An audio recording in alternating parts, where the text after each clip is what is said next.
Hello guys, welcome back to the channel and welcome back to another project. So today we got an iMac, a project that isn't supposed to be a project, and let me explain why. So I was searching for a 27-inch iMac online and I ended up buying one, and when I got the package I received this one.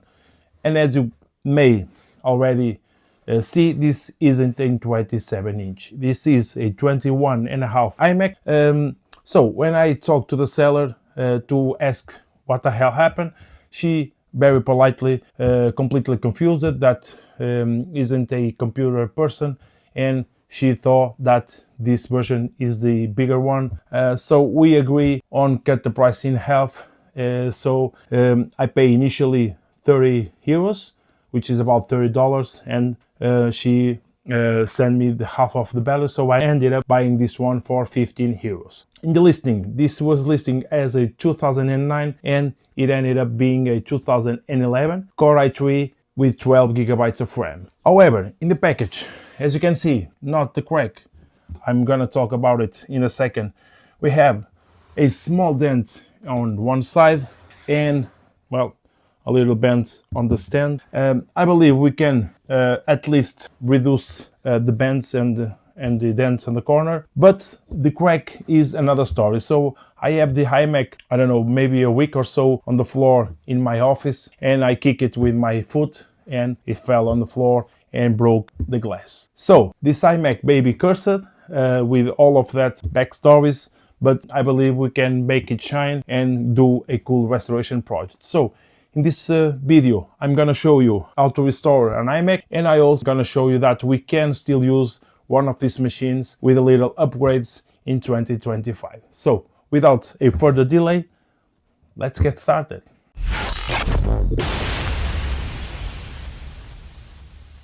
Today's video is sponsored by PCBWay, more of them in a minute.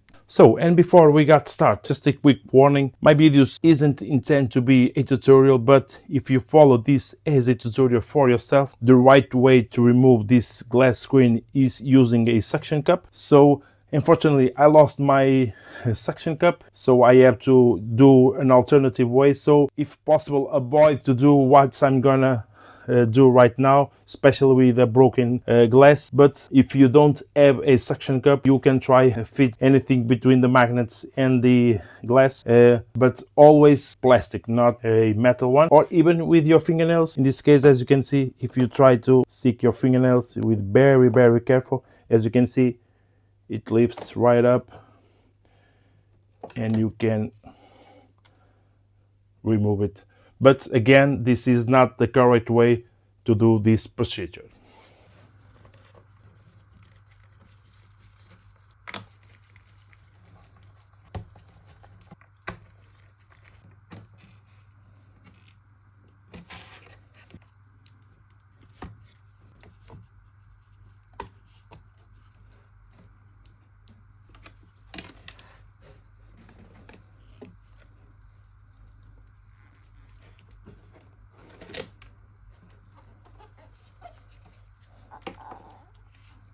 So when we got a little surprise right there, as you can see, the interior is incredibly clean.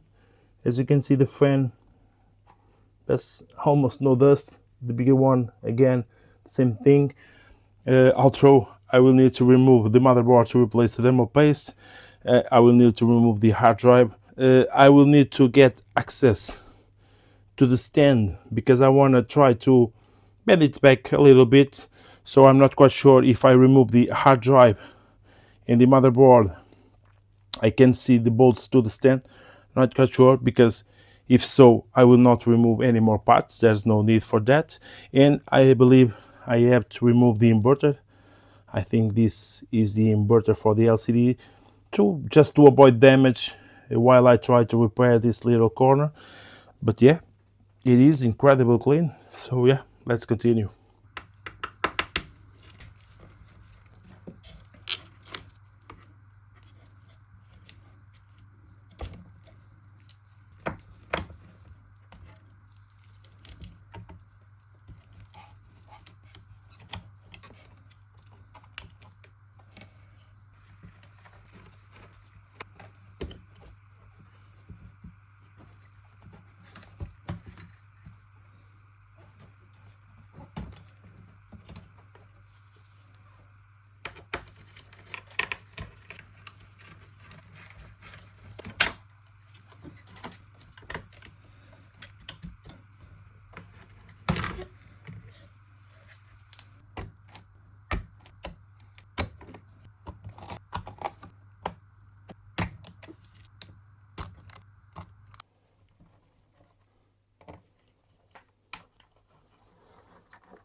tricky one, huh? So as you can see, for an old machine, this still a very complex one. So as you can see, this plant is still going on even on the chassis, but I feel more comfortable managing the chassis as it is. So yeah, I'm gonna feel more comfortable using the hammer to fix this little corner right there. And for the stand, I'm not quite sure, so if I will remove it or if I try to bend it on the place as it is, but I will see. So first of all, I'm gonna clean the chassis as it is, internal and external. We're gonna replace the motherboard thermal paste and clean it as well, and then I'm gonna take a look at the stand to decide if I remove it, but because as you can see, it's still quite a complex stand. But yeah, let's keep on going.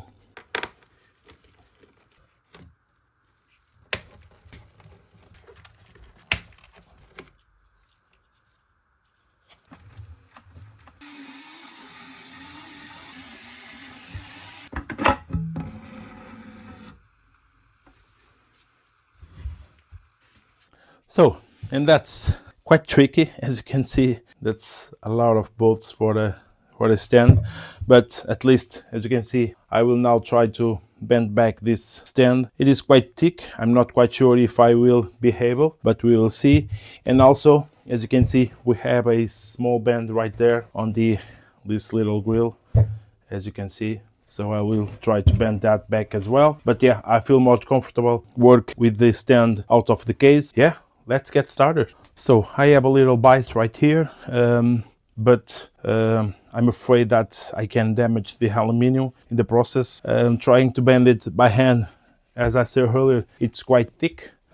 So yeah, I'm thinking about putting 2 pieces of wood on each side of the aluminum and put it on the vise and try to bend it. So yeah, let's try that. So as you can see, I put these 2 wood plates to avoid damage the aluminum, and this spot is basically where the aluminum bent, so I will try bend it back.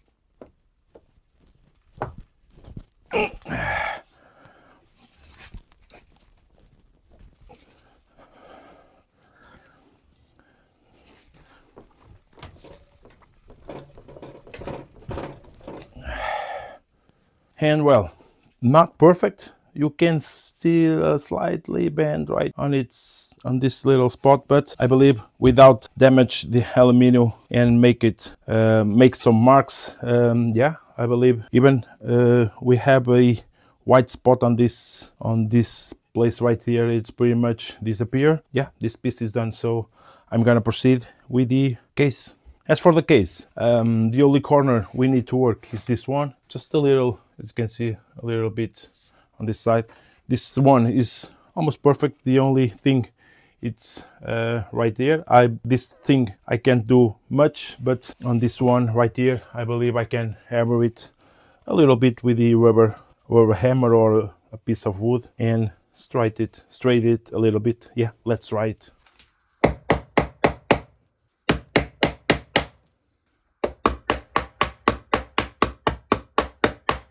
So, and after a couple of while, and I take the opportunity to test the new glass that just arrived, and as you can see, fits well. And on the corner, and as you can see, not perfect, of course, but yeah, we can see the aluminum marks. Of course, the aluminum turned slightly whiter. We have some marks that we're gonna clean it, but as shape wise, as you can see, is now much rounder, almost perfect. And yeah, the glass sits perfect, as you can see, both sides. Yeah, so as for the repairs, I believe this part is done, so we're gonna repair that little curve in the center, and I believe we can move on. Yeah, I'm happy.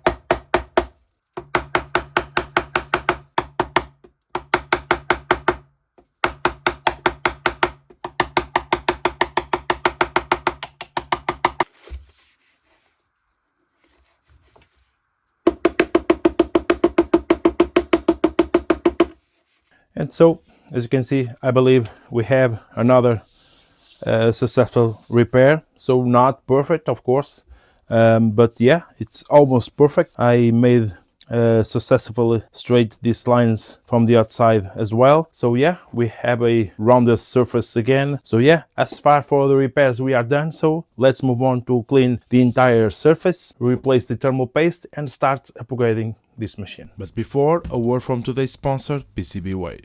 And if you are looking for high quality PCB manufacturing and assembly, PCB has got you covered. From hobbyists to professionals, PCBWay is the ultimate partner for bringing your ideas to life. With services ranging from PCB prototyping to mass production and assembly, they've earned a reputation for precision and reliability. But that's not all. PCBWay also offers 3D printing, CNC machining, and of course flexible PCB solutions to cater all your innovation needs. With competitive pricing, lightning fast delivery, and of course exceptional customer support, your products are always in safe hands. So go to PCBWay.com to check out more. But for now, let's get back to the restoration.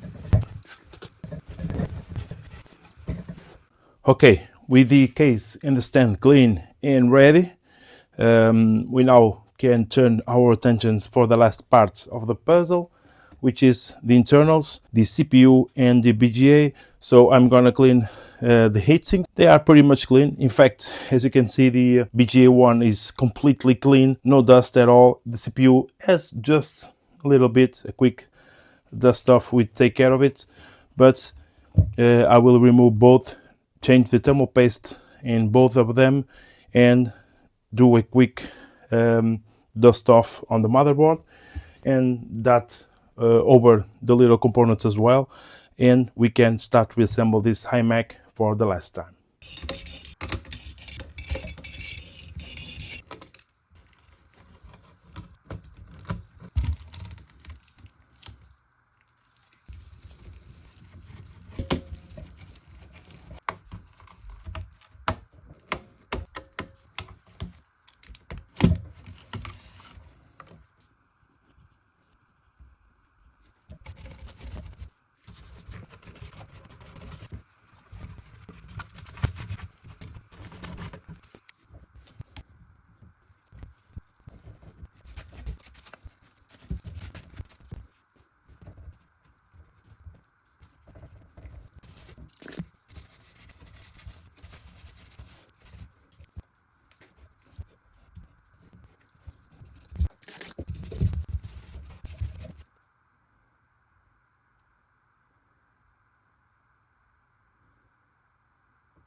So I have done the minor clean in the rest of the interior components. As you can see, the fan, it's now shiny and clean again. The power supply, the other fan, the inverter. I will maintain the DPDRW. I could replace it and instead put the hard drive or the SATA SSD drive in the place of the DVD hard drive, but the SATA drive, it's only a 5 gigabytes hard drive, so it's no point of having a second hard drive, because this computer, it's gonna be a browsing computer, so no needs for extra space. So instead I will replace that for an SSD, as you can see. So basically I will need to adapt this little bracket to fit the SSD instead. And I believe, I'm not quite sure if this is the sensor, I believe it is. I think I have to kind of short the temp sensor, because the SSD doesn't have a temp sensor connector, to avoid the fan get running into the maximum. I believe it is. I have to search, but I believe that's the correct way to do it. But other than that, I have all ready to start reassemble the computer, so the iMac. So that's the first thing we're gonna do. So yeah, let's get started.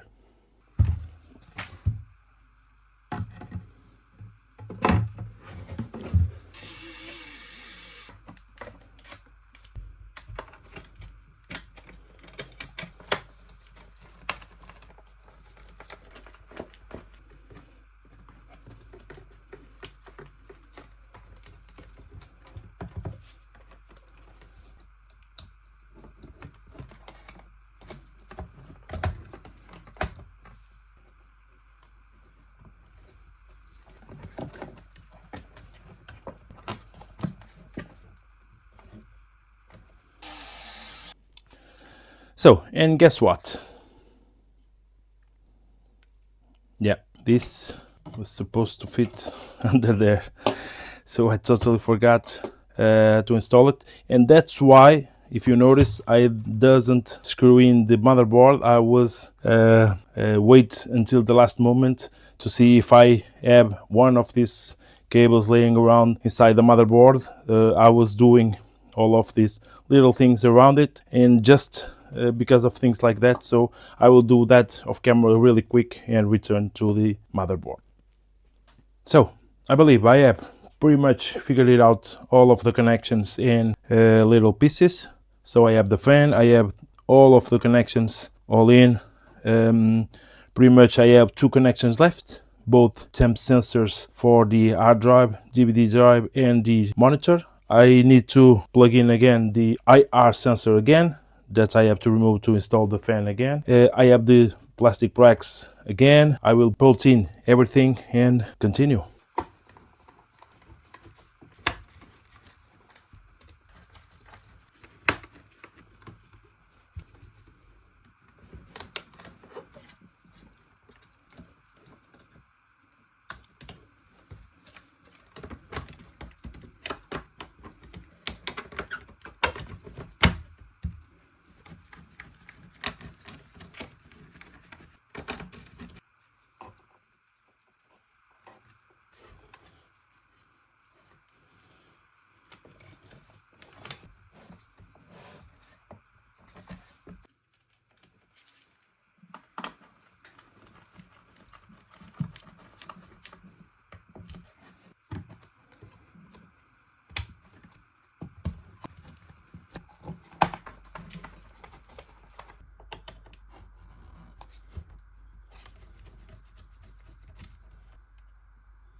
So, as you can see, for the SSD, I use a simple and cheap solution.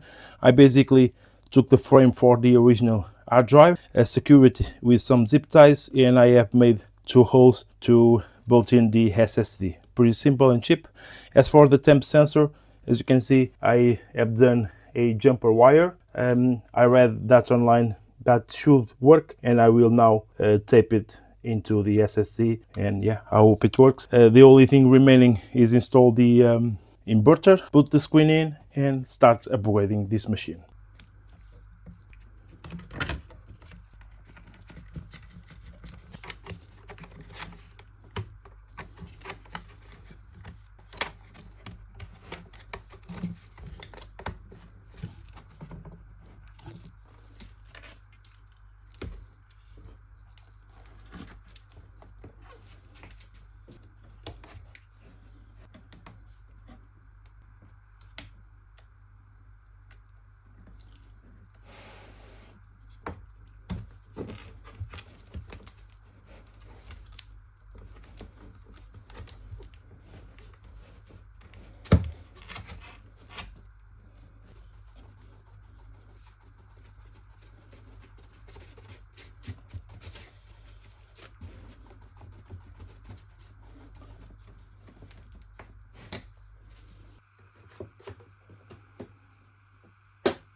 And as you can see, I have the iMac pretty much ready to boot. I have done a USB flash drive to install the macOS. The macOS I have done in the installer. I have done with the open core patch. I'm not gonna do a through process to show you how to do the external USB drive. There is plenty of YouTube videos to explain how to do it, but basically you can go to the open core patch website and there is plenty of explanations there. It's pretty simple. So I have done specifically to this model. So let's power it up.